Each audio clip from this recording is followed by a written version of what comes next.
జై గురప్ప. జై గురు. ప్రార్థన గురు చేయన్న. బ్రహ్మ గురు విష్ణు గురుదేవో మహేశ్వర గురు సాక్షాత్ పరబ్రహ్మ తస్మై శ్రీ గురవే నమః. ఓం నమో బ్రహ్మాదిభ్యో బ్రహ్మ విద్యా సంప్రదాయ కర్తృభ్యో వంశ ఋషిభ్యో మఖద్భ్యో నమో గురుభ్యః.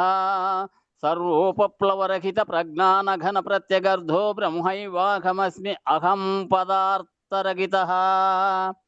గురవే సర్వలోకానాం విషజే భవరోగిణాం నిదయే సర్వవిద్యానాం శ్రీ దక్షిణామూర్తయే నమః. బృహద్వాసిష్ట సిద్ధాంతం పూర్ణబోధోపదేశికా వెంకటేశ్వర యోగీంద్రం సద్గురుభ్యో నమో నమః.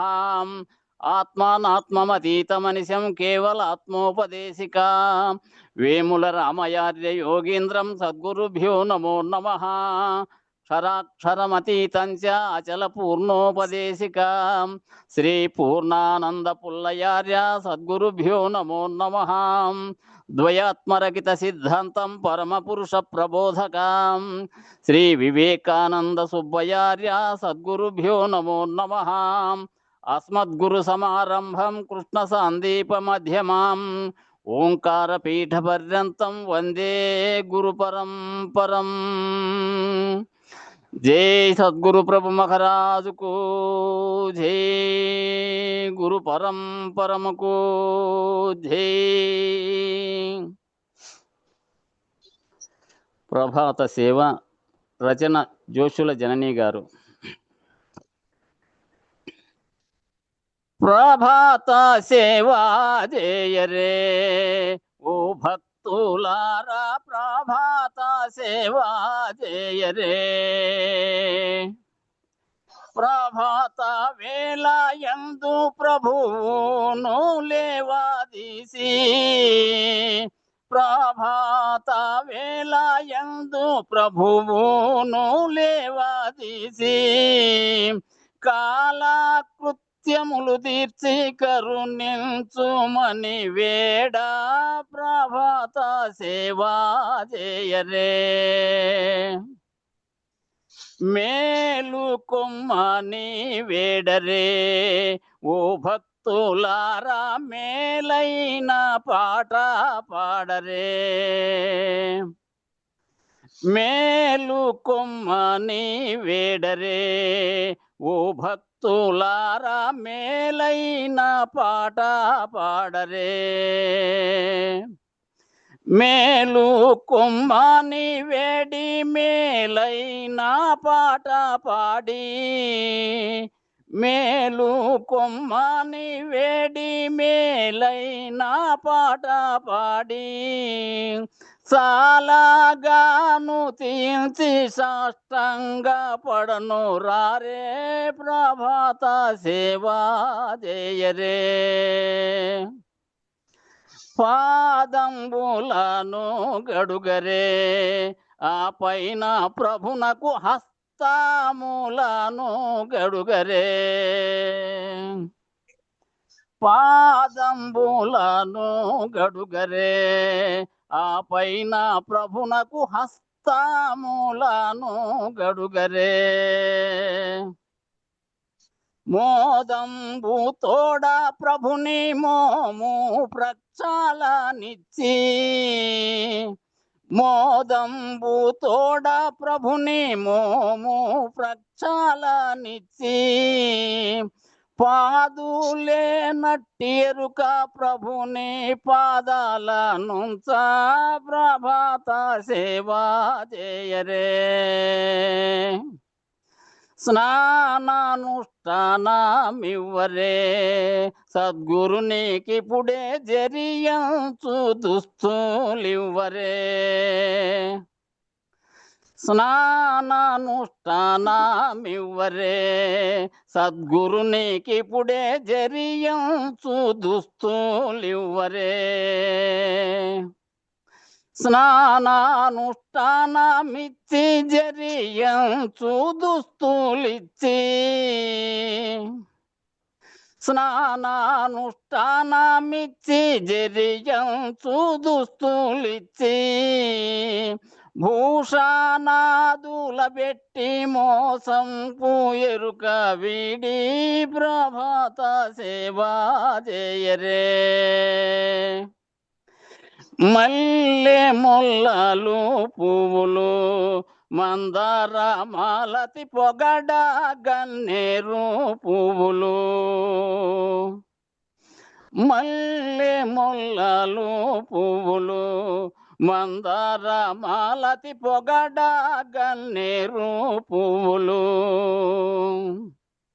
కొల్లగా తెచ్చి స్వామికి కోటి పూజలు చేసి కొల్లగా తెచ్చి స్వామికి కోటి పూజలు చేసి యుల్లామల రాగమనము మళ్ళీ పుట్టగా పోమని ప్రభాత సేవా చేయరే. ధూపదీపములివ్వరే సద్భక్తి ఎరుక తాంబూలములనుంచరే.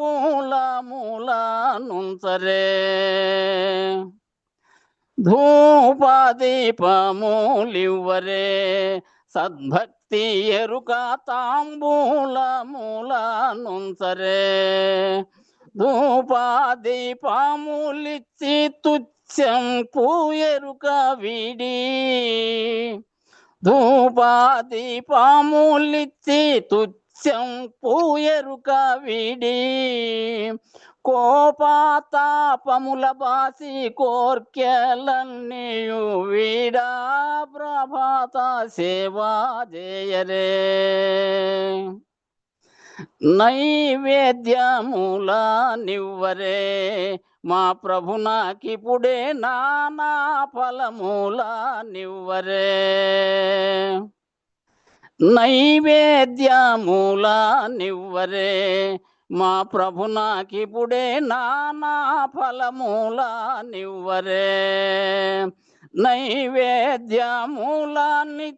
నానా ఫలహారమిచ్చి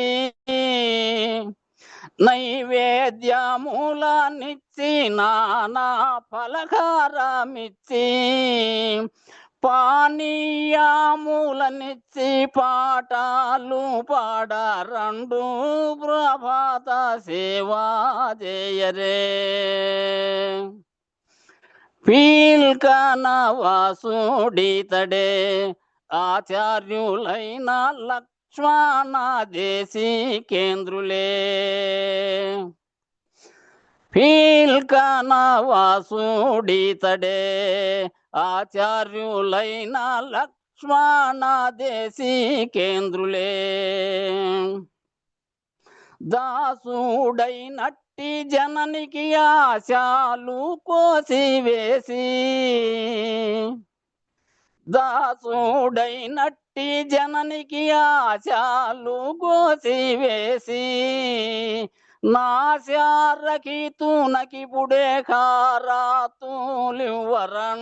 ప్రభాత సేవా చేయరే. మా ప్రభునకిపుడే ప్రభాత సేవా చేయరే. జై సద్గురు ప్రభు మహారాజుకు జై. గురు పరంపరముకు జై. జై గురుదేవ. అట్లా నువ్వు 61 కందార్థం అట్లా చెప్పునా. ఆ పేరా చెప్పని ఆ పేరా చెప్తా మళ్ళా సులభం అవుతుంది. అందుకునేకి అన్నయ్య సిద్ధంగా ఉంటాడు. ఒక్క నిమిషం ఆ ముందు పేరా చెప్పేస్తే ఆ పద్యం చెప్పమని చెప్తా. జై గురు. అందరికీ జై గురు. గురు పరంపరముకు జై. తనను గాని ఇతరులను గాని తననే గాని ఇతరులను తనను జీవ బ్రహ్మైక్యాన్ని కూడా ఇక్కడ చెప్పారు. జీవుడు అంటే తాను, ఇతరం అనేది ఇతరము తాను రెండు ఒక్కటేనని, ఆ జీవ బ్రహ్మైక్యంగా జీవేశ్వరులుగా తెలియబడింది వేరువేరుగా ఉందని తెలిసేటి పద్ధతి ఎరుకే. కాదయ్యా అది ఇది అంతా ఒకటేను అని తెలిపేది ఎరుకే. తత్వమసి మహావాక్యం చేత నిర్ణయించబడుతున్న అటువంటి సాయుధ్యముక్తి ఏదైతే ఉందో అది కూడా ఎరుకే. అంతఃకరణాన్నే ఆ వేరువేరుగా చెప్పేదంతా అంతఃకరణ, అంతా ఒకటే అని చెప్పేదేమో సంకల్పం. సంకల్పం అంతరిన రెండిటికి సూత్రం ఎలా కలిసిందంటే ఆ బ్రహ్మాండ సంకల్పం అంతా కూడా బ్రహ్మాండమంతా సంకల్ప సూత్రంతో ముడిపడి ఉంది. ఉంటే ఈ పిండాండమంతా కూడా అంతఃకరణతో ముడిపడి ఉంది. ఆ సంకల్పం చేయడానికి ఏది మొదట సంకల్పించిందో ఆ సంకల్పించిందే వ్యక్తమై అనేకత్వం పొంది పిండాండాలన్నీ ఉత్పత్తి అని దీంట్లో అంతఃకరణగా అనుకుంది. దానేమో ఆ మొదటిదేమో వ్యక్తం కావడానికి కారణమైన సంకల్పం. ఈ రెండింటిని కలిసి పనిచేపిస్తున్న దానికేమో ఆ రెండింటిని కలిసి పనిచేపించేదానికి ఇచ్చా అని పేరు. కాబట్టి అచల పరిపూర్ణ రాజయోగులైనటువంటి దేశకులకేమో ఇచ్చా నిర్ణయములు లేవు. అంటే ఇష్టము అయిష్టం అనేటి రెండూ లేవు. ఇచ్చ చేత నిర్ణయించబడేది సంకల్పించేది ఇవన్నీ లేవు.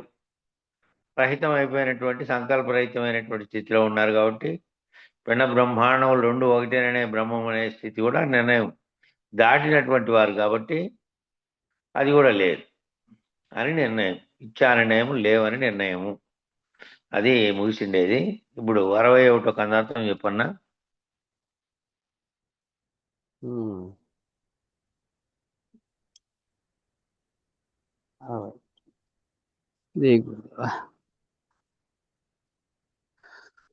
వినుమితరులు ఎరుకను సాక్ష్యని బల్కిరి, నేను సాక్షి నఖమని నీతో వినజెప్పితి.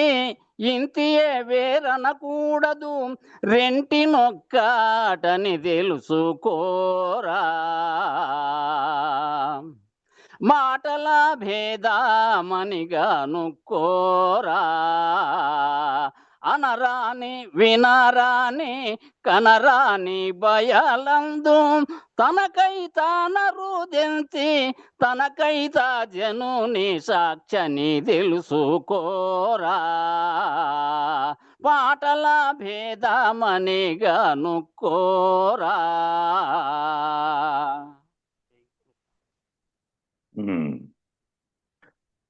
చెబుతున్నాడు, ఓ శిష్యుడా శ్రద్ధతో వినుము, శ్రద్ధతో విను. అన్ని మార్గస్థులు ఎరుకను సాక్షి అంటున్నారు. ఇతర మార్గాల్లో ఉండేటువంటి ద్వైతులు అద్వైతులు లాంటి వాళ్ళంతా ఎరుకను సాక్షి అంటున్నారు. నేను ఆ సాక్షిని అహమని నీతో చెప్పినానను. సాక్షి అహము వేరుగావు. ఆ సాక్షే అహమని నీలో ఉన్నప్పుడు నేనని పలికింది. ఆ నేను ఆ తాను రెండు ఒకటే బ్రహ్మమేనని మహావాక్య విచారణతో నేనే ఆ బ్రహ్మమునని చెప్పినప్పటికీ ఆ బ్రహ్మముగా ఉన్నది ఏమిగా ఉంది? సాక్షిగా ఉండి ఏది సంకల్పించిందో అదే. ఆ స్థితిలో ఇక్కడ ప్రత్యేగాత్మ సాక్షిగా ఎట్లున్నాడో అక్కడ పరమాత్మ సాక్షిగా ఉన్నాడు. సమిష్టిలో ఉన్నప్పటికీ ఆ రెండు వేరేమి కాదు, ఆ రెండు ఒక్కటే. ఈ రెండు ఒక్కటే మాటల భేదమే కానీ ఆత్మ పరమాత్మ అని రెండు పలికారే, ఆ రెండు ఒక్కటే అనే తత్వం చెప్తున్నారు ఇక్కడ. కాబట్టి మాటల భేదమే కానీ వస్తువునందు ఏ భేదము లేదు అని కనుగొనము. ఇదంతా కేవలం మాటల భేదమేనని తెలుసుకుని ఆయన వస్తువునందు ఏమి భేదం లేదు. అక్కడ బ్రహ్మాండ సాక్షి అయినా ఇక్కడ పిండాండ సాక్షి అయినా రెండు ఒక వస్తువులోంచి అనేకత్వాన్ని పొందినటువంటి స్థితిలో ఉన్నవే. కాబట్టి రెండిటి యందు వస్తు భేదం ఏమీ లేదు, కేవలం మాటల భేదమే. పిండాండ సాక్షి బ్రహ్మాండ సాక్షి. నోటితో చెప్పరానిదియు, చెవులతో వినరానిదియు, కనులతో కనుగొనరానిదియు అగు పరబయలునందు తనకై తానే వచ్చి తనకై తానే పోవునని తెలియవలనని భావము. కాబట్టి ఈ వచ్చిండేదేమో మూలం లేకుండానే వచ్చినటువంటిదే ఇక్కడ బ్రహ్మాండ పిండాండ సాక్షులుగా ఉన్నది అదే. కాబట్టి అదేమో ఆ వస్తువునందు దీనికి వస్తు భేదం దీనికి లేదు, ఈ రెండు ఒకటే అని చెప్పినప్పటికీ ఇది మూలం లేకుండానే వచ్చింది. అదేమో నోటితో చెప్పరానిదియు, చెవులతో వినరానిదియు, అంటే తన్మాత్రల చేత తెలియబడేది కాదు. బయలుగా ఉన్నదేమో తన్మాత్రల ద్వారా తెలియబడదు. నోటితో చెప్పి శబ్దం చేసి చూపించడానికి, లేదంటే చెవులతో శబ్దాన్ని విన్నట్టు వినడానికి, లేదంటే గాలి తోలితే స్పర్శ ద్వారా నాకు తెలిసింది ఇదిగో చల్లగా ఇట్లా అని తెలియడానికి, కానీ కనులతో చూసే దృశ్యం కూడా కాదు అది. కనులతో కనుగొనరానిది ఎటువంటి పరబయలందు తనకై తానే వచ్చి తనకై తానే పోవునని తెలియ ఇది ఈ మూలం లేని గుర్తెరిగే ఎరుక అనేది తనకై తానే ఏ కారణము లేకుండానే వచ్చి ఈ సర్వ వ్యవహారమును చేసి మళ్ళా తనకై తానే లేకుండా పోతుంది. ఆ ఉన్నదేమో ఎప్పటికీ ఏ పరిణామ వికారములు లేకుండా ఉన్నది ఉన్నట్లుగానే ఉంది. మరి తేట తెలుగులో సులభంగా చెప్పేశాడు ఆయన. ఈ ఇతరులు ఎవరైతే ఉన్నారో అంటే ఈ సత్యం తెలియనటువంటి వారు.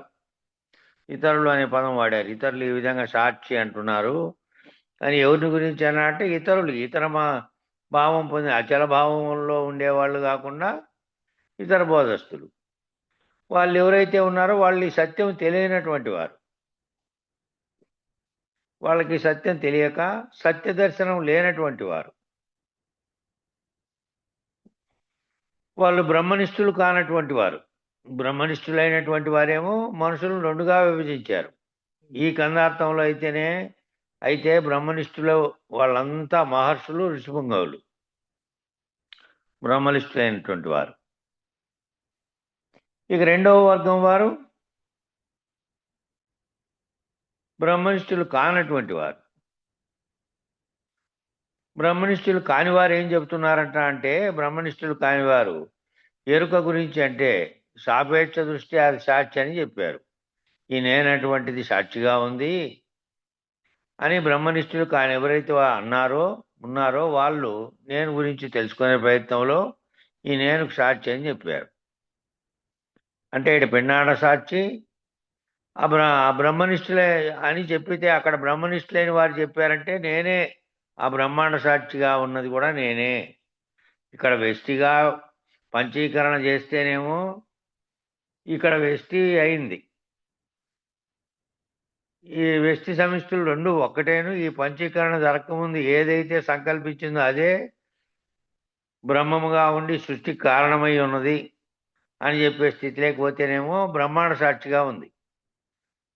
ఈ నేనే ఆ బ్రహ్మాండంలో ఉన్న సాక్షి, అది ఎరుక, అదే ఎరుక అని చెప్పారు బ్రహ్మనిష్ఠులని తెలుసుకున్నటువంటి వారు. కాబట్టి అక్కడ బ్రహ్మాండ సాక్షి అయిన ఎరుకైనా, ఇక్కడ పిండాండ సాక్షి అయినటువంటి వ్యష్టి సాక్షి అయినా, ఇదేమో సాపేక్ష సాక్షి. ఇదేమో కంటితో చూసి ఈ కంటితో చూసింది సర్వమును చూసింది, సర్వమును విచారించింది. మళ్ళీ ఈ విచారించింది బట్టి తనలో ఏదైతే ఉందో నేనని పలుకుతున్నది అదే ఆ ఆత్మగా ఉన్నటువంటి నేనని పలుకుతున్నటువంటి శక్తిగా ఉన్నటువంటిది అది. ఇదంతా మిగతా అంతా శరీరంగా ఉన్నటువంటి ఇది అని చెప్పి ఆ పిండాండ సాక్షిగా సాపేక్ష సాక్షిగా ఉంది. అదేమో నిరపేక్ష సాక్షిగా ఉంది. బ్రహ్మాండంగా ఉన్నదానికేమో దాని కంటితో చూసే పని లేదు. కనులు, శరీరము ఈ సాపేక్షకంగా లేదు. నిరపేక్షక పద్ధతిలో అది కేవల కారణ వస్తువుగా శక్తిగా ఉండి ఈ బ్రహ్మాండానికి శక్తిని సంగించేది అదే. దానితో నుంచినే ఈ పిండాండానికి ఏర్పడినటువంటి శక్తి కూడా దాంట్లోనే ఉంది. నిరపేక్ష సాక్షిగా ఏదేమైనప్పటికీ రెండిటికీ ఆధారభూతమైనటువంటి ఈ రెండిటికీ ఆధారభూతమైనటువంటిది పిండాండానికి బ్రహ్మాండానికి రెండిటికీ బ్రహ్మాండమైనది నేననే అహమే. ఈ అహము ఆ అహము ఈ రెండు అహములు అనేది ఇదే. నేనుగా చెప్పబడిన పిండాండ అహము, బ్రహ్మాండంగా చెప్పినటువంటి అక్కడ కలిగినటువంటి అహము, మహత్ అనేది అక్కడ అహం. ఈ రెండు అహములు రెండు నేనే కదా, అహమే కదా. అహమని నీతో వినజెప్పి ఇంతియే వేరనకూడదు. అహం అని నీతో వినేటట్టు చెప్పాను నేను. అది వేరేని అనకూడదు. రెండిటి ఒక్కటని తెలుసుకోరా, ఈ రెండు ఒకటేనని తెలుసుకోరా నువ్వు అని చెప్తున్నాడు. ఈ రెండు ఒక్కటేను, బ్రహ్మాండమంతా వేరేనండి, పిండాండమంతా వేరే అనకూడదు. ఆ బ్రహ్మాండం పిండాండాలు రెండు ఒకటే. ఇవన్నీ పంచీకరణ కూడా, పంచీకరణ కంటే ముందు అవ్యక్త స్థితిలో నుంచి వ్యక్తమైన తర్వాత బ్రహ్మాండమే ఏర్పడలే. బ్రహ్మాండం ఏర్పడడానికి మహదంకారం కారమైతే అందులో నుంచి పిండాండం ఏర్పడి నేను అనేటువంటి అహంతో ఇక్కడ నేను ఏర్పడింది. కాబట్టి ఈ రెండు ఒక్కటేను, వేరేను అనకూడదు. పిండాండ సాక్షి వేరేనండి, బ్రహ్మాండ సాక్షి వేరేనండి, ఇందులో 5 25 వేరేనండి, ఇందులో 5 25 వేరేనండి, అందులో వేరే, ఇందులో వేరే, వాటి వల్ల కలిగే లక్షణాలు వేరేనండి, పంచశక్తులు వేరేనండి, బ్రహ్మలు వేరేనండి, దేవతలు వేరేనండి, ఇలా వేరు వేరు చెప్పేటటువంటి భేదబుద్ధి అంతా లేనిదని మళ్ళా ఏ పంచీకరణ ద్వారా అనేకత్వంగా పొంది కిందికి దిగి వచ్చిందో ఆ స్థితిలో నుంచి మళ్ళీ విచారణ చేసుకుంటూ మళ్ళీ లీనం అయిపోతే ఆ వేరుగా ఉన్నటువంటి జీవుడు అనేది లేదు. ఇంకా ఈ 5 చెప్పబడినటువంటిదంతా, ఈ 5 లక్షణాలన్నీ కూడా లేవు. ఇక్కడ ఈ 5 అక్కడ 5, వాటికి అధిపత్యంగా ఉన్నటువంటి బ్రహ్మ అది అధిష్టానం అనేది, చైతన్యం అనేది ఒక్కటే ఉంది. కాబట్టి పంచ స్థితిలో 5 25 చెప్పనివన్నీ వేరువేరుగా ఉన్నాయి అని చెప్పేదంతా ఏమిటి అంటే భేద బుద్ధి ఏదైతే ఉందో దానికి అవిద్య అని పేరు. ఏ అజ్ఞానం చేత అయితే అవి వేరనుకొని, నేను వేరనుకొని దాంట్లో అహం ఉత్పన్నం కావడానికి కారణమైందో ఆ చెప్పేదంతా భేద బుద్ధే. కాబట్టి అక్కడి నుంచి అవిద్య అనే అజ్ఞానం నుంచి పైకి పోతే ఈ విచారణ ద్వారా నువ్వేం పోగొట్టుకోవాలి, అది వేరే ఇది వేరే అనేటువంటి అవిద్య ద్వారా ఆ వేరు అనే భేదబుద్ధిలో నుంచి ఏకం, అవన్నీ ఒక్కటే, రెండు ఒక్కటేననే స్థితిలోకి విచారణ ద్వారా పోవాలి. కాబట్టి లక్షణాలన్నీ ఇవన్నీ వేరుగా లేవు. ఏ అంశంలో అయినా సరే ఈ భేదబుద్ధి ఏదైతే ఉందో దానికి అవిద్య అని పేరు. కాబట్టి ఏ అంశంలో అయినా సరే నువ్వు వేరే, నేను వేరే, నీ ఇష్టం వేరే, నా ఇష్టం వేరే, నా జీవితం వేరే, నీ లక్ష్యం వేరే, నా లక్ష్యం వేరే, ఇట్లా జననం నుంచి మరణం వరకు తోచేటువంటి భేదబుద్ధి అంతా కూడా విలక్షణమైనటువంటి బుద్ధి స్థితికి ఎదగాలి. దీనికి ఇదంతా కూడా జీవుడుగా నువ్వు మలినం అవ్వడం చేత, అజ్ఞానం చేత కిందికి దిగొచ్చిన స్థితిలో నువ్వు వేరు, నేను వేరు, ఎదుటివాడు వేరు, ఇంకొకటి వేరు, ఈ అనేకత్వంగా పొందినటువంటి వేరు వేరు వేరు అనుకుంటున్నాం. నామరూపాత్మకమైన శరీరాలు వేరుగా ఉన్నప్పటికీ ఆ నేనని అంటున్నటువంటిది ఏది? ఆ అంటున్నది ఏ చైతన్యంతో అంటోంది? అది ఆ స్థితికి నువ్వు విచారణ చేసుకుంటూ పోయిన తర్వాత ఇంకా ఈ భేదబుద్ధి చేత అష్టమదములన్నీ ఏర్పడుతున్నాయి. ఈ మదాలన్నీ ఎట్లొచ్చినాయి? నేను అంటానే వెంటనే నేను ఫలానా, మళ్ళా నేను రూపవంతుణ్ణి, విద్యావంతుణ్ణి, మాది ఫలానా కులము, మాకింత ధనం ఉంది, ఇవన్నీ మదాలు 8 మదాలు చెప్తున్నాడు ఇక్కడ. రూపమదం, విద్యామదం, కులమదము, ధనమదము, ఇవన్నీ ఉండి ఏం చేస్తున్నాయి అంటే నీకు అభిమానాన్ని కలిగిస్తున్నాయి.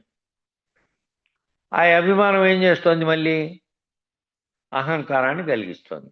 నాకంటే రూపవంతులు లేడు, నాకంటే ధనవంతులు లేడు, నా అంతటి ప్రజ్ఞావంతులు లేడు,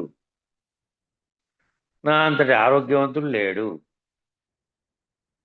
ఈ వంతుడు వంతుడు వంతుడు ఈ ఆరోగ్యవంతుడు, ప్రజ్ఞావంతుడు, ధనవంతుడు, రూపవంతుడు, బలవంతుడు, ఇన్ని రకాలైనవన్నీ అహంకారాలే.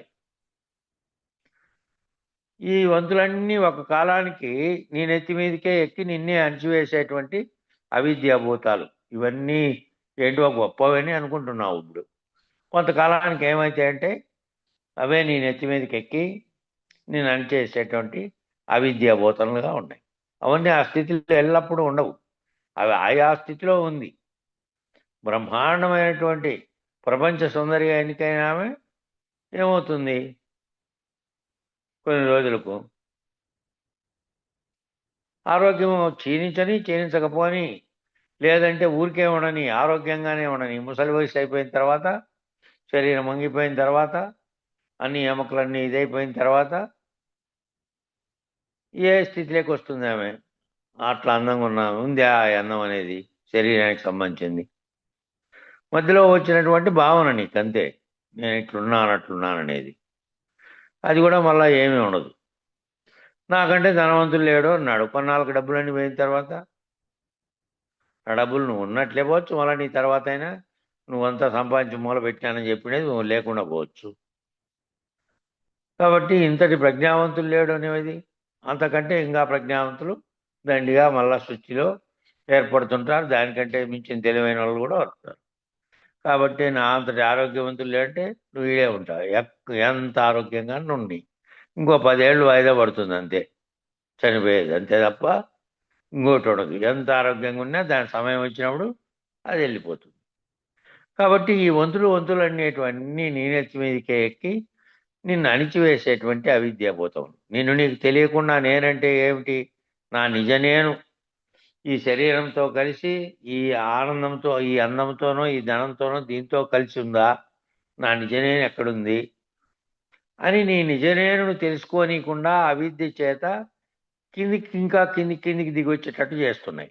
నువ్వు పైకి విచారణ చేసుకుంటూ పోతే నీ నిజ నేను బ్రహ్మమైంది, దానికి శరీరం లేదు, అది నామరూపాత్మకమైంది కాదు, సర్వవ్యాప్త చైతన్యంలో భాగంగా ఉంది అనేది నువ్వు అర్థం చేసుకోవాలంటే విచారణలో నువ్వు ఈ కింద అజ్ఞానం నుంచి, భ్రాంతి నుంచి నీ నిజస్థితిని కనుక్కుంటే దానికి ఏం లేదు. దానికి కులం లేదు, విద్య లేదు, రూపమదం లేదు, ఏమీ లేదు. అంతా సర్వమంతా వ్యాపించి ఉన్నటువంటి, బ్రహ్మాండమంతా నిండి ఉన్నటువంటి చైతన్యమే అది. కాబట్టి ఇవన్నీ ఏం చేశాయట అంటే వేరు వేరని చెబుతున్నాయి. ఈ వేరు అనే భేదభావం రావడానికి కారణమవుతున్నాయి. అందుకని ఏం చెబుతున్నారు మొదట అంటే, నువ్వు ఏ పరిణామాన్ని పొందాలట అంటే వినజెప్పితే ఇంతియే వేరనకూడదు. ఈ వినజెప్పాను ఇదంతా వినజెప్పే, ఇది అది వేరనకూడదు. అది నీవు ఒకటే. వేరని వాడు ఎవడైతే ఉన్నాడో వాడు అజ్ఞాని, అవిద్య, మోహితుడు. ఇది వేరు, అది వేరు.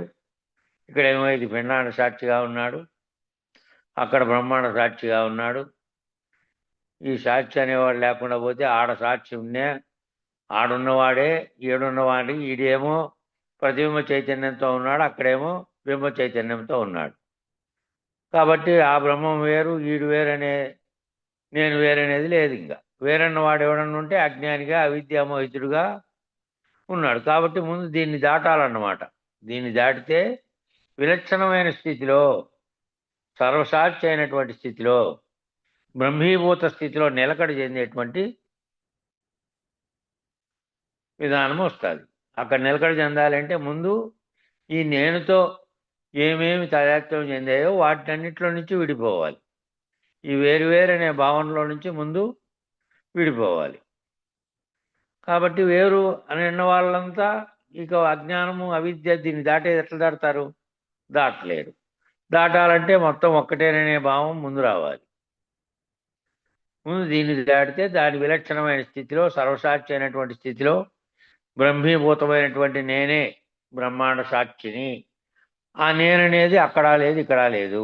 ఆ బ్రహ్మాండ సాక్షి అనేది కూడా పోతే సాక్షి రహితమైనటువంటి స్థితిలో అంతా కేవలం ఎరుక వల్లనే అయింది. ఒకే ఎరుక ఉంది. ఈ ఎరుక, ఆ ఎరుక అన్నీ ఒకటే, అఖండ ఎరుక, ఈ పిండాండము నేననేటువంటి ఎరుక. ఇక బ్రహ్మీభూత స్థితిలో నిలకడ చెందితే అప్పుడు వేరువేరుగా కనపడేవి ఏమీ లేవు. ఈ రెండు ఒక్కటే. రెంటిని ఒక్కటని తెలుసుకోరా, మాటల భేదమని కనుక్కోరా అని అంటున్నాడు కృష్ణప్రభు. యమ, నియమ, ఆసన, ప్రాణాయామ, ప్రత్యాహార, ధ్యాన, ధారణ, సమాధినిష్ట అనేటువంటి అష్టాంగ యోగం కానీ,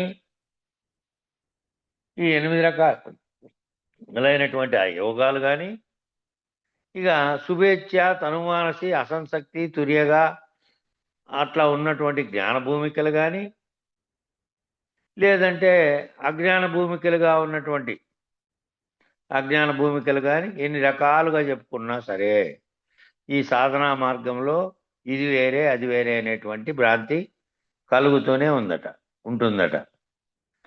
ఈ అజ్ఞాన భ్రాంతి కలుగుతూనే ఉంటుందంట ఎన్ని రకాలుగా చెప్పుకున్నప్పటికీ. ఇవన్నీ మాటల వరకు కేవలం చెప్పినవే. ఇవన్నీ విచారణలో భాగంగా వేరువేరుగా నువ్వు పొందుతున్నటువంటి స్థితులకు చెప్పారు ఈ యోగాలు ఇవన్నీ. కాబట్టి ఎన్ని రకాలు చెప్పుకున్నా కూడా సరే సాధనా మార్గంలో చెప్పుకున్నవే అవన్నీ. అది వేరే ఇది వేరే అనేటువంటి భ్రాంతి ఎన్నిసార్లు చెప్పుకున్నా కలుగుతానే ఉంటుందట. నీ స్థితి వేరే నా స్థితి వేరే, కానీ యథార్థ వస్తునిచ్చే జ్ఞానం కలిగి ఉన్నప్పుడు యథార్థ వస్తునిచ్చే జ్ఞానం గనక కలిగితే విచారణలో, అందుకే దానికి వస్తునిచ్చే జ్ఞానం అనే పదము వేదాంతంలో ముఖ్యంగా అచల వేదాంతంలో అన్నారు. వస్తునిచ్చే జ్ఞానం తెలిసి ఉంటే నీకు అని. అంటే చెప్పుకునే మాటలనిచ్చే జ్ఞానం కాదు. ఈ భూమికలన్నీ పోషిస్తున్నప్పటికీ ఇవి వేరువేరుగా పాత్రల్లో పోషిస్తున్నవన్నీ ఒక్కటేను.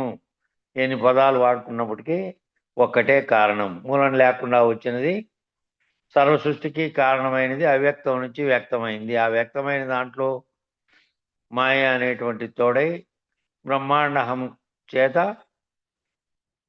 ఆ బ్రహ్మాండ అహానికి సాక్షి అయినటువంటి బ్రహ్మముగా ఉంది. అదే అనేకత్వాన్ని పొంది అనేక పిండాండములుగా తయారైనటువంటిది ఉంది. కాబట్టి ఈ రెండిటికి కారణమైన సృష్టికే కారణమైనది ఒకటే ఉంది. ఆ ఒకటే ఉంది. ఆ ఒక్కటి నేనే స్థితి లేకపోయి అది లేనిదని తెలుసుకునే వస్తునిశ్చయంగా చెప్పే బోధ ఇది. అక్కడ ఇంకోటి లేదు. ఇంకా నువ్వు లేవు. జగత్తు బ్రహ్మాండంగా చెప్పినటువంటి ఆ బ్రహ్మాండ సాక్షిగా ఉన్నది కూడా లేదు. ఆ ఉన్నది అంటే మళ్ళీ అదే కారణమైనటువంటిది. మళ్ళీ నువ్వు సృష్టి కలగడానికి, నువ్వు పుట్టడానికి, నువ్వు వచ్చి అనేకత్వం పొందడానికి మళ్ళీ అదే ఉంటుంది కారణంగా. కాబట్టి దాన్ని పోగొట్టుకునేదాకా ఇట్లా రకరకాలుగా తోస్తానే ఉంటుంది ఈ భ్రాంతి అనేటువంటిది. కాబట్టి సాధనా మార్గంలో అది వేరే ఇది వేరే అనే స్థితిని పోయే వరకు ఈ రెండు స్థితులు లేవు. యథార్థ వస్తునిచ్చే జ్ఞానంతో ఒక్కటే స్థితి ఉన్నది. నా స్థితి నీ స్థితి వేరే అనే పద్ధతి లేదు అనేది కలిగే వరకు, ఆ జ్ఞానం కలిగితే వస్తునిచ్చే జ్ఞానం, అప్పుడు నేను వేరు అది వేరు అనే అది ఇది ఒక్కటే అని నిర్ణయం అయిపోతుంది. ఇంకా అది రెండు ఒక్కటే, నాకంటే వేరుగా అన్యంగా ఏమీ లేవు. కాబట్టి పోల్సింది ఏంది? ఆ అన్యంగా లేకుండా ఒక్కటిగా ఏదైతే ఉందో ఆ ఒక్కటి కూడా పోతే అప్పుడు అనేదే లేదు. ఆ అలా నిర్ణయమైనటువంటి వాళ్ళు ఎవరైతే ఉన్నారో, అలా ఎవరైతే నిర్ణయమై ఉన్నారో, వస్తునిచ్చే జ్ఞానంగా నిర్ణయమై ఉన్నారో, అనరాని వినరాని కనరాని బయలందు 3 మాటలు అన్నారు చూడండి. 3 లక్షణాలు, దానికి 3 లక్షణాలు చెప్పారు ఇక్కడ. అనరాని అంటే అదేమీ అనదు, వినరాని అది వినడం వినదు, కనరాని ఆ చూడదు అది. ఈ 3 లక్షణాలు ఉండేటువంటి బయలందు ఈ 3 లక్షణాలు ఉంటే సులభంగా చెప్పేశాడు. అది గుర్తుపెట్టుకోండి. ముందు ఇవేమి అనదు, అనేది కనేది వినేదంతా ఇదేను. అది ఏమి వినదు అనదు కాదు అనేదంతా ఎరుకే. కాబట్టి ఇంతకంటే సులభంగా చెప్పడానికి వీలు కాదు. బయలు అనరానిది, వినరానిది, కనరానిది. మన వాళ్ళు కూడా చంద్రమండలం వెళ్ళారు, ఎలా ఉందని అడిగారు. ఆహా అద్భుతమని ఉందన్నారు, అద్భుతంగా ఉందన్నారు. మరి ఆయన అక్కడ చెబితే మనకి ఇక్కడ ఎలా కనబడుతుంది? మధ్యలో శబ్దవాహకం లేదు. ఇంటర్నెట్ కనెక్షన్ ద్వారా రాకేష్ శర్మ ఇక్కడ ఇందిరాగాంధీతో మాట్లాడాడంటే ఇప్పుడు ఉండేటువంటి మన వయసులో ఉండే వాళ్ళందరూ కూడా బహుశా అప్పుడు వినింటారు. అది రేడియోలో ప్రసారం చేశారు దాన్ని, వార్తల టైంలో. మధ్యలో ఆయన ఫోన్ చేసి, అప్పట్లోనే అక్కడి నుంచి ఫోన్ చేసి, అప్పటికి ఇంకా ఇంటర్నెట్ ఏం రాలేదు, రేడియో ప్రసార శబ్దం ద్వారా ఆ రేడియో ప్రసార శబ్దంలోకి ఆ తరంగాలను ప్రవేశపెట్టి రాకేష్ శర్మ అనే ఆయన పోయినాడు. ఎప్పుడో 40 ఏళ్ళ కిందట ఆయన పోయి చంద్రమండలం మీద పోయినప్పుడు అక్కడి నుంచి మాట్లాడాడు ఇందిరాగాంధీతో, ప్రధానమంత్రి అప్పుడు ఇందిరాగాంధీ. మాట్లాడి అంతరిక్షం ఎలా ఉంది ఏమిటి అని ఆమె అడిగింది. చంద్రుడు ఎలా ఉన్నాడు అంటే, ఏముంది ఇక్కడ కూడా రాళ్ళు రప్పలే ఉన్నాయని చెప్పాడు. రాళ్ళు రప్పలు ఉన్నాయి అక్కడ. మరి మన భూమి ఎట్లుందో అది అక్కడే అట్లే ఉంది అంతే. దాని మీద సూర్యరశ్మి పడుతోంది రాత్రిపూట. భూమి మీద సూర్యరశ్మి పడదు రాత్రిపూట. ఇక్కడ మన వైపుకు, అక్కడ వైపుకు పడతా ఉంటుంది. ఇప్పుడు అమెరికాలో ఫుల్ ఎండగా మధ్యాహ్నం 12 గంటల ఎండ ఎట్లుందో అంత ఉంది. అట్లుంది ఇప్పుడు ఈ పొద్దు ఈ టైంలో. ఇప్పుడు సాయంత్రం 5:10 అయింది. కాబట్టి ఏముందంటే ఏముందని చెప్పాడు. ఏముంది ఇక్కడ కూడా ఇదే ఉంది, మన్ను రాళ్ళు రప్పలు ఉన్నాయి ఈడ. అక్కడి నుండి చూసేటప్పుడేమో అందంగా కనపడింది. అక్కడికి పోయి దిగిన తర్వాత ఏముందంటే ఆడ మన్ను రాళ్ళే ఉన్నాయి. ఇక్కడ కూడా రాళ్ళు రప్పలే ఉన్నాయి. వచ్చేటప్పుడు పట్టుకొని వస్తాలే అన్నాడు. వచ్చేటప్పుడు ఏం చేశాడంటే ఒక బ్యాగ్ ఇక్కడ నుంచి తీసుకుపోయిన బ్యాగులోకి అవన్నీ వేసుకొని తెచ్చాడు, ఆ రాళ్ళు కొన్ని రప్పలన్నీ. ఇప్పుడు హైదరాబాద్ లేకపోతే మీరు ఆ రాళ్ళు రప్పలు కూడా ఆడ బిర్లా ప్లానటోరియం అనే బిల్డింగ్లో ఒక గాజు బీరువాలో పెట్టారు. బయట నుండి చూడొచ్చు, ముట్టుకునేకి లేదు, బయట నుండి చూడొచ్చు. హైదరాబాద్ ఎప్పుడైనా పోతే Birla planetarium, Birla science centre అని ఉన్నాయి అసెంబ్లీకి ఎదురుగా గుట్ట మీద. వాటికి పోయినప్పుడు చూడొచ్చు. నాయన్ని పిలుచుకొని పోయింటి నేను. అంతరిక్షం అంతా ఎట్లా ఉంటుందని దాంట్లో చూపించి, అప్పుడు కాలు చూపించే పిలుచుకుపోయినప్పుడు అవన్నీ చూపించాం. ఆ రాళ్ళు రప్పలే ఉన్నాయి అన్నాడు. వచ్చేటప్పుడు పట్టుకొస్తాలే అన్నాడు ఆయన ఇందిరాగాంధీతో. అవే తీసుకొచ్చి ఆడబెట్టినది హైదరాబాద్లో. అక్కడ నుండి భూమి ఎలా కనపడుతుంది అంటే చాలా అద్భుతంగా కనపడుతుంది. మళ్ళా చూడు, ఇక్కడి నుంచి ఎంత అద్భుతంగా కనపడింది. అక్కడ పోయింది రాకేష్ శర్మకేమో ఆడ దిగిన తర్వాత ఏముందయ్యా ఆడంటే ఏముంది, మనకున్నట్లే మన్ను అంతా ఉంది, దీంట్లో రాళ్ళు రప్పలు కూడా ఉన్నాయి అని చెప్పాడు. ఈ దూరం నుంచి కనపడినప్పుడు ఆ రాళ్ళు రప్పలు ఏం కనపడవు. దాని మీద పూర్తి ఎండబడి మనం రాత్రిని అనుభవించేటప్పుడు కింద నుంచి చూస్తే ఆహా అద్భుతంగా ఉంది అనిపిస్తుంది. ఇప్పుడు అక్కడ పోయిన తర్వాత చూస్తే సేమ్ అక్కడ చీకటిగా ఉండి ఇక్కడ భూమి మీద పగులు ఏ పక్కకైతే ఎండబడతా ఉంటుందో అదంతా బాగా కనపడతా ఉంటుంది. అక్కడికి భూమి ఎట్లా కనపడుతుంది అంటే చాలా అద్భుతంగా కనపడుతుంది, మరో చంద్రుడిలాగా కనపడుతోంది అన్నాడట ఇందిరాగాంధీ అడిగినప్పుడు. అది రికార్డు చేసి పెట్టుంటే కన్నా ఫోన్లలో కూడా ఉంటే ఉండొచ్చు. ట్రై చేస్తాను నేను మళ్ళీ అది రికార్డు చేసి నెట్లో పెట్టారా లేదా అని. రాకేష్ శర్మ ఇందిరాగాంధీతో మాట్లాడేది. ఒకవేళ ఫోన్లోకి వచ్చేటట్టు రికార్డు చేసి పెట్టింటే కన్నా మళ్ళీ నేను ఫోన్లోకి పెడతాను ఎవరైనా వినేటట్టు. కాబట్టి ఆ మరో చంద్రుడిలాగా కనపడుతోంది అన్నాడట ఆయన. ఇది మేమైతే రేడియోలో విన్నాము ఇదంతా, ఆయన ఇంగ్లీష్లో మాట్లాడింది. అప్పుడు వినని వాళ్ళు ఇప్పుడు ఊరికే దీంతో వినాల్సిందే. కాబట్టి మరో చంద్రుడిలాగా కనపడుతోంది మాకు, భూమి ఎట్లుందయ్యా అన్నాడు. అటు నుంచి నువ్వు వాటికి వినావు కదా, అటు నుంచి భూమిని చూస్తున్నావు అంటే చూస్తున్నా, బ్రహ్మాండంగా ఉంది అని చెప్పాడు.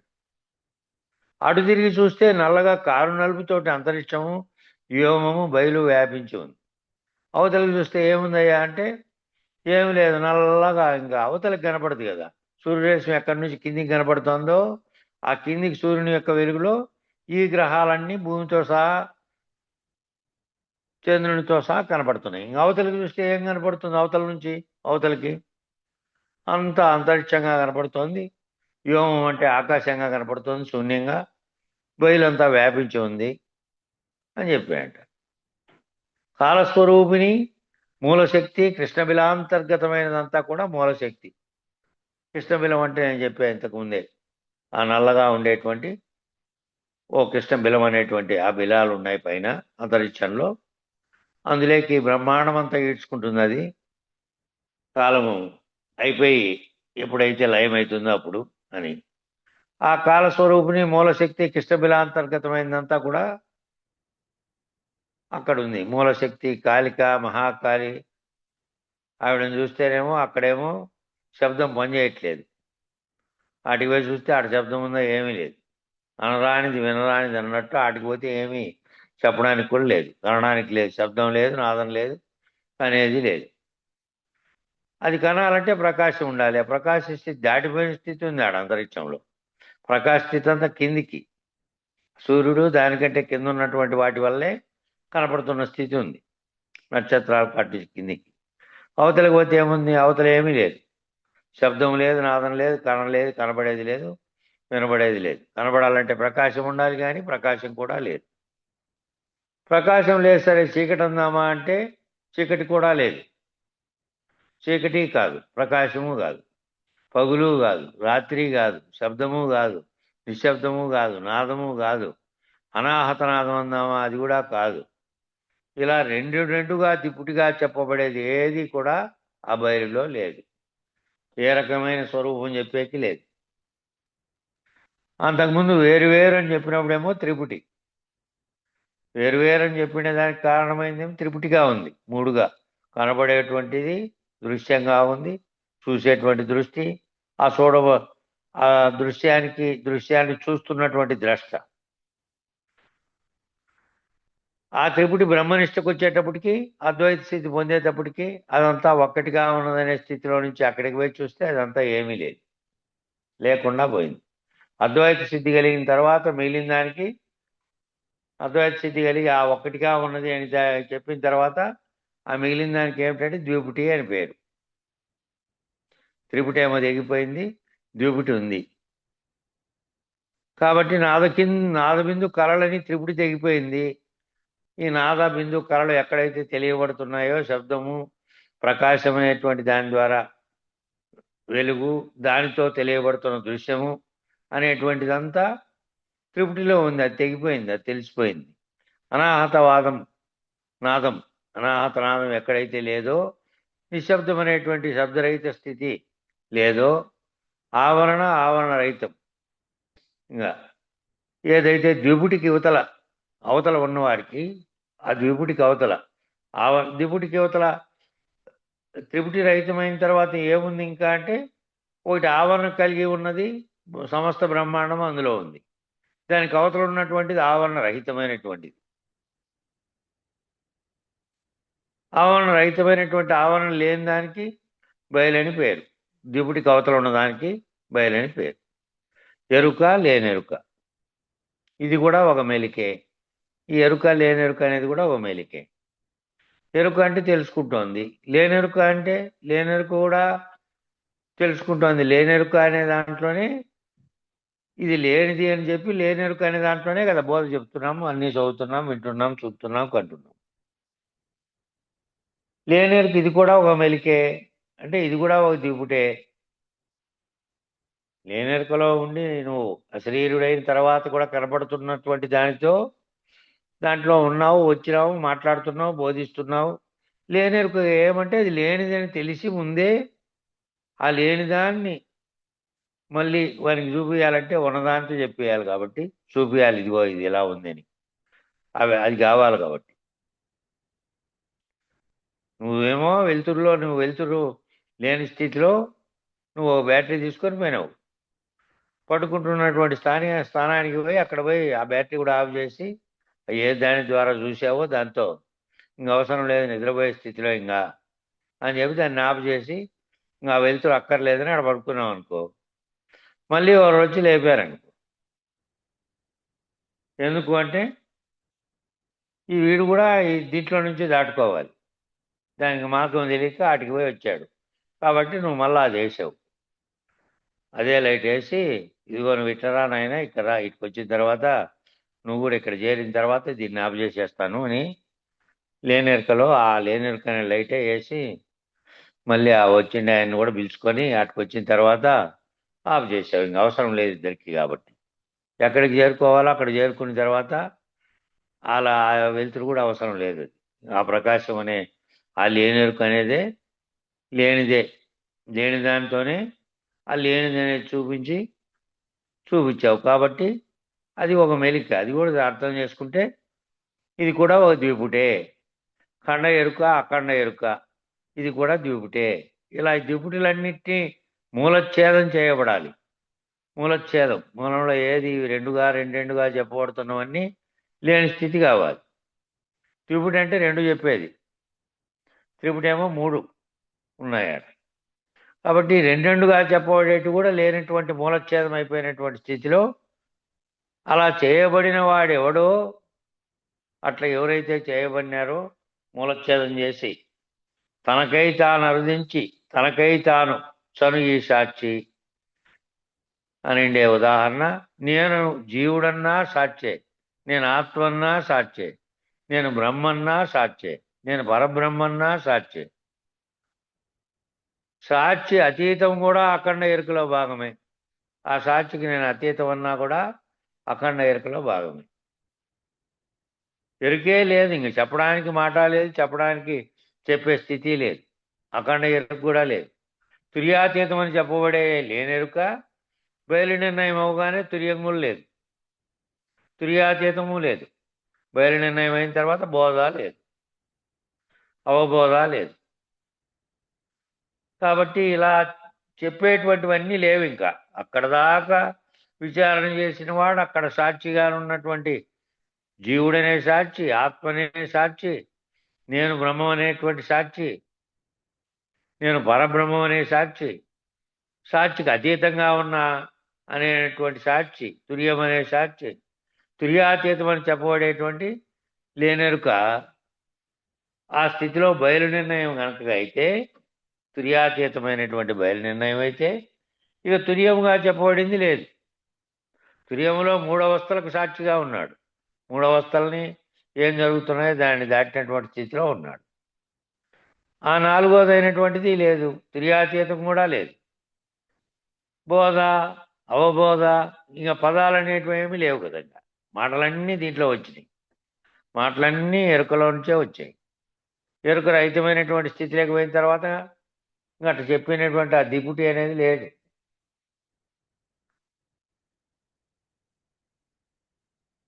చాలా త్రిపుటులు ఉన్నాయనుకుంటారు, ఇవేమో దిపుటులు. కాబట్టి తనకు తానే వచ్చినటువంటి సాక్షి ఈ దిపుటి, ఆ దిపుటిలో భాగం. తనకు తానుగా వచ్చినటువంటి సాక్షిగా ఉన్నది ఆ దిపుటిలో భాగం. ఆ దిపుటే మళ్ళా త్రిపుటి అయింది. అక్కడ దిపుటిగా ఉన్నదే మళ్ళీ బ్రహ్మాండ కల్పనంతా అయిన తర్వాత త్రిపుటి అయింది, దృశ్యం వచ్చి చేరింది. కాబట్టి దిపుటి ఎలా వచ్చింది అని అడిగితే, తనకై తాను అర్థించి తనకై తాచను ఈ సాక్షి అని తెలుసుకోరా, మాటల భేదమని అనుకోరా అన్నాడు. అది ఎట్లొచ్చిందంటే తనకై తాను వచ్చింది, అది తనకై తానే వచ్చింది, తనకై తానే పోతుంది అని తెలుసుకోరా, మాటల భేదమని అనుకోరా అని ఈ సాంఖ్యకు జాగ్రత్తగా సాంఖ్య దర్శనాన్ని తారకంగా మార్చుకొని, తారక స్థితి నుంచి అమనస్క స్థితి ద్వారా అమనస్కం అంటే లేనటువంటి బయలు, అమనస్కం అనేది లేనెరుక, ఆ లేనెరుక కవతలు ఉన్నటువంటి బయలు. ఆ బయలులో ఉత్త బట్టబయలుగా ఉన్న దాంట్లో ఇది ఏమీ లేదు. అమనస్క స్థితి అంటే మనస్సు లేనప్పుడు ఎరుక లేదు, లేనెరుకగా తెలియబడుతున్నది కూడా, ఆ లేనెరుకగా తెలియబడుతున్న స్థితి అవతలకు కూడా ఉన్నది, బయలుగా ఉన్నది. కాబట్టి తారకమేమో ఎరుకను తరించడం. తారకం అంటే ఏమంటే తనను తరింపజేసేది తారకం, ఆ ఎరుకలోనే తరించడం. సాంఖ్యమేమో ఎరుకను నిర్ణయించడం. ఎరుక అనేది ఎట్లా కలిగింది, ఎలా వచ్చింది, బ్రహ్మాండం ఏర్పడడానికి కారణం, మళ్ళా పిండోత్పత్తి, బ్రహ్మాండోత్పత్తి, దాంట్లో వచ్చినటువంటి జీవులు, ఇవన్నీ విచారణ సాంఖ్యం నిర్ణయిస్తే, అందులో ఎరుకను నిర్ణయిస్తుంటే తారకమేమో ఎరుకను తరింపజేస్తోంది. ఆ నడకలో సాంఖ్యతారక అమనస్క పద్ధతి ఏమో మనస్సు, ఆ మనస్సే కదా ఈ తారకము సాంఖ్యము రెండింటి విచారించే, రెండింటి యొక్క పూర్వాపరాలను తెలుసుకున్నది ఇదే. ఇది లేకుండా ఉండే స్థితి అమనస్క పద్ధతిలో అచల పరిపూర్ణ రాజయోగంలో ఇది చెప్పబడింది. ఆత్మానుభవం కూడా సాంఖ్యతారక అమనస్కమే. ఆత్మానుభవం అనేది కూడా సాంఖ్య తారక అమనస్కమే. బ్రహ్మానుభవం కూడా సాంఖ్యతారక అమనస్కమే. దీని ద్వారానే తెలుసుకుంటున్నావు అది. కాబట్టి అచల పరిపూర్ణ రాజయోగ నిర్ణయ పూర్వబోధ నిర్ణయమునకు కూడా, అచల పరిపూర్ణ రాజయోగ నిర్ణయం అయ్యేదాకా కూడా ఈ విచారణ అంతా పిండ బ్రహ్మాండముల విచారణ, అవి రహితమైనటువంటి స్థితి కలగజేసేటువంటి అమనస్క పద్ధతి, ఇదంతా కూడా సాంఖ్యతారక అమనస్కం ద్వారానే జరుగుతుంది. కానీ లక్ష్యంలో మార్పు ఉంది. ఏమి లక్ష్యం పెట్టుకున్నామో ఆ లక్ష్యంలో మార్పు ఉంది. ఉన్నతమైనటువంటి లక్ష్యం ఉంది. ఆ ఉన్నతమైనటువంటి లక్ష్యం ఏ లక్ష్యంతో అంటే మళ్ళీ అక్కడ నిర్ణయించబడినటువంటి వాడు నిర్ణయించేది ఏమీ లేనటువంటి రహితమై సర్వరహితమైనటువంటి స్థితి కలగడానికి ముందు అధికారిగా ఉన్నటువంటి సాధనాశంపు చతుష్టయ సంపత్తి కలిగిన వాడై నిత్యానిత్య వస్తు వివేకంతో పాటు ఆత్మానాత్మ వివేకం కలిగి అనాత్మ అంటే ఏమిటి, ఆత్మ అంటే ఏమిటి, జడం అంటే ఏమిటి, చైతన్యం అంటే ఏమిటి, ఈ సర్వమును విచారించినటువంటి వాడై అధికారి అయిపోయి ఉండాల ఆ స్థితి పొందడానికి. అచల పరిపూర్ణ రాజయోగంలో కూడా కందార్థం మొదలుపెట్టేటప్పుడేమో కందార్థాలు ఫస్ట్ కందార్థం ఏముంది, సాధన చతుష్టయ సంపత్తి కలిగిన నరుడొకడు ఘోర సంసార బాధను అనుభవింపలేక తన పుణ్యోదయమున గురిని గాంచినాడని మొదలైంది అని చెప్తాడు. మరి సాధనా చతుష్టయ సంపత్తికి లక్ష్యం మారిపోయింది. ఆ ఫస్ట్ వచ్చిన వాడే అన్ని రకాలు చూసి ఈ ఘోర సంసార బాధను దాటుకోవాలి అంటే ఈ సాధనా చతుష్టయ సంపత్తితో అన్ని తెలుసుకునేప్పటికీ, నిత్యానిత్య వస్తు వివేకం కలిగినప్పటికీ, ఆత్మ అనాత్మల గురించి తెలిసినప్పటికీ దాన్ని దాటడం ఎట్లాగో తెలియకే కదా గురువుని ఆశ్రయించినప్పుడు. మరి దీనికి నిత్యానిత్య వస్తు వివేకం, జగత్తు, ఆత్మ అన్ని విచారణ చేస్తే అప్పుడు ఆ జీవభావానికి ఆత్మభావానికి మధ్యలో ఉన్నటువంటి వాడు వచ్చి అటువంటి గురువుని ఆశ్రయిస్తే దాటిస్తాడు దాంట్లో నుంచి అని సాధనా సంపత్తి పరుడైనటువంటి వాడే వచ్చాడు. అదేమీ తెలియకుండా దారిలో పోయేవాడు కాదు. కాబట్టి జీవుడిని సాక్షిగా నిలబెట్టి ఆత్మభావానికి లేవనెత్తే పని అక్కడ. మనం నిలబెట్టి ఆత్మభావం వానిలో ఆత్మభావం కలగాలంటే లేవనెత్తే పని అక్కడి నుంచి మొదలైంది. అదే నిత్యానిత్య వస్తు వివేకనాన్ని, ఏది నిత్యంగా ఉన్నది, ఏది అనిత్యంగా ఉన్నది అంటే దీంట్లో భావిస్తున్నటువంటి చైతన్యంగా ఉన్నది ఏది, తనకు తానుగా చైతన్యం లేని శరీరంగా ఉంది, దాని మీద ఆధారపడి ఉంది, ఈ ఆవరణ అనే దాని మీద ఆధారపడి అది ఉంది. అయితే ఆత్మనిష్ఠుడైన వాడు బ్రహ్మానుసంధానం చేయబోనుకుంటే వాడు అట్లా ఆత్మనిష్ఠుడైన వాడు బ్రహ్మానికి అనుసంధానం చేయాలని పూనుకుంటే బ్రహ్మము నిత్యమవుతుంది, మిగిలిందంతా అనిత్యం కదా. అసలు మిగిలింది లేదు కదా, ఉన్నది బ్రహ్మమే కదా అని అన్నావు. సరే, ఆ బ్రహ్మముగా నిలబడింది. అప్పుడు ఏమైందంటే అనిత్యం అనేది నిరసించిపోయింది. ఈ మిగిలిన బ్రహ్మాండం అంతా నిరసించిపోతుంది. నైనా దీనికి సాగు పుట్టుకలు అన్నీ ఉన్నాయి, ఇవన్నీ వస్తు గుణాలు ఉన్నాయి. వస్తువు అనేది ఎప్పటికైనా కూడా పోతుంది. అది చైతన్యంగా ఉన్నది, అదే నిత్యము, అదే సత్యం. అంటే ఆ బ్రహ్మం అనేది ఒకటే సత్యమైంది, ఈ అనిత్యం అనేది పోయింది అనుకో. నిత్యం ఒక్కటే ఉన్నది. అప్పుడు మరి ఇప్పుడు నిత్యము అనిత్యం అని రెండు పెట్టుకొని విచారణ జరిగింది కదా ఇప్పుడు వరకు. నిత్యం అనిత్యం అనే ద్వంద్వములు రెండు. ఒకటి అనిత్యమైనటువంటిది వస్తుంది, అనేక జనములు ఎత్తుతోంది. ఒకటేమో ఈ అనిత్యమును తగిలించుకుంటూ ఉంది. చేసినటువంటి కర్మలను అనుభవించడానికి మళ్ళీ ఒక వస్తువు కావాలి కాబట్టి వస్తువుతో అనుభవించేందుకు వస్తువును ధరిస్తోంది ఉపాధి. కాబట్టి నిత్యం అనిత్యం రెండు పెట్టుకొని విచారణ చేస్తేనేమో ఆత్మ విచారణ అవుతుంది.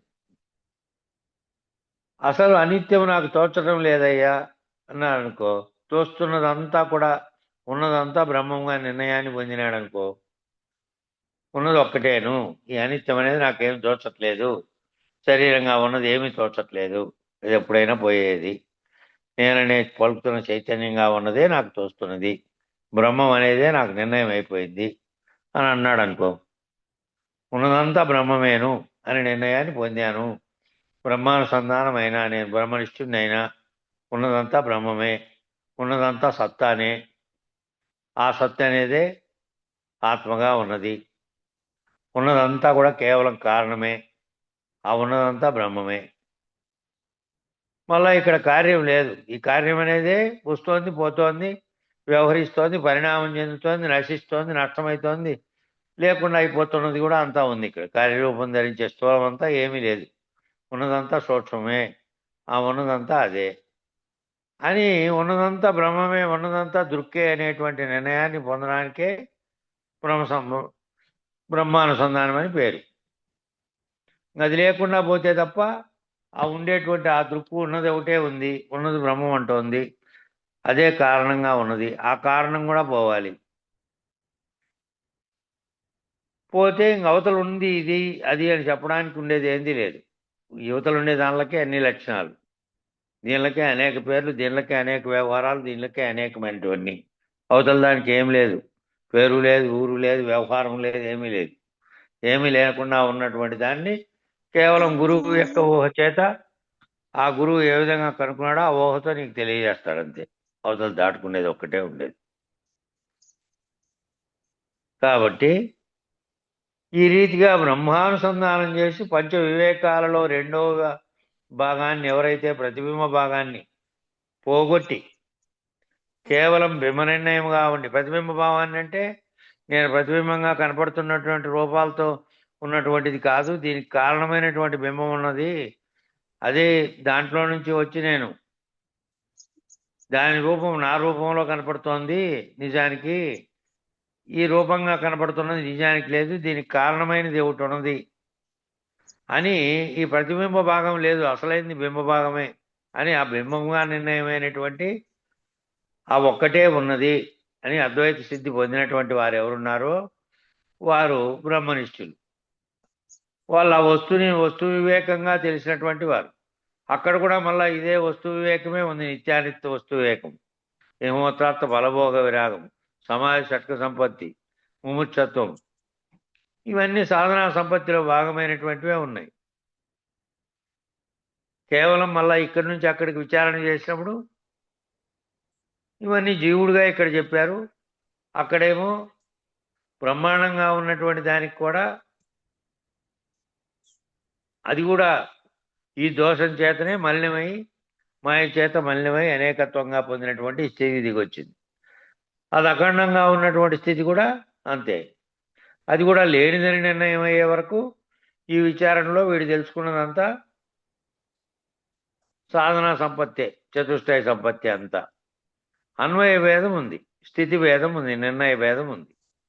ఈ మొదట అన్వయం చేయడానికి చెప్పారు, జీవుడు ఇట్లున్నాడు, జీవుని లక్షణాలు ఇవి, ఆ ఈశ్వరుడు గారు ఉన్నవారు ఇట్లున్నాయి, ఇక్కడ 4 అభిమానులు ఉన్నారు, అక్కడ 4 అభిమానులు ఉన్నారు, ఈ దేహానికి విష్ణుడు, తేజస్సుడు, ప్రాజ్ఞుడు, ప్రత్యేగాత్మని, అక్కడేమో విరాట్ హిరణ్య గర్భ అవ్యాకృత పరమాత్మని, 4 భేదాలు చెప్పిన అన్వయం కానీ స్థితి భేదం కానీ అదంతా ఏమీ లేదు, నిర్ణయ భేదం ఉంది. ఆటికి పోయిన తర్వాత నిర్ణయమైండే స్థితి లేకపోయిన తర్వాత ఈ చెప్పబడిందంతా లేదు.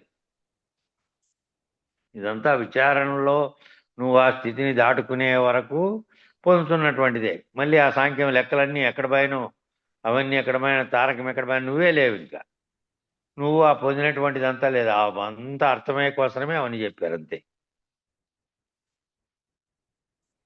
కాబట్టి లక్ష్యం యొక్క విస్తృతి పెంచబడింది, పైకి పోయే కొద్దీ లక్ష్యం యొక్క విస్తృతం పెంచబడింది, కింద నుంచి కింద విషయం కాటి నుంచి పోయింది, ఇక్కడి నుంచి నిర్ణయించుకుంటూ పోయింది పైదాకా. కాబట్టి అక్కడి నుంచి అది రేపు చెప్పుదాం. ఆ పేరా దగ్గర నుంచి స్థితి భేదం, నిర్ణయ భేదం అనే పేరా కాటికి అయిపోయిందాం. లక్ష్యం యొక్క విస్తృతి పెంచబడింది అనే కాటి నుంచి రేపు చెప్పుకుందాం. మంగళం చెప్పన్నా. మంగళము మంగళంబు మహనీయ గురునకు మంగళంబు, సర్వులు శరణు కోరే సాధు స్వరూపునకు మంగళంబు. మంగళం శ్రీ గురుదేవాయ మహనీయ గుణాత్మనే, సర్వలోక శరణ్యాయ సాధు రూపాయ మంగళం. జై శ్రీ సద్గురు ప్రభు మహారాజుకు జై. శ్రీ పూర్ణానంద పుల్లయార్య సద్గురు ప్రభు మహారాజుకు జై. శ్రీ వివేకానంద సుబ్బయార్య సద్గురు ప్రభు మహారాజుకు జై. గురు పరంపరముకు జై. గురు భక్త మండలికి జై. జై గురుదేవ. జై జై గురుదేవ. పూర్ణానంద పుల్లయ్య స్వామి వారికి జై గురుదేవ.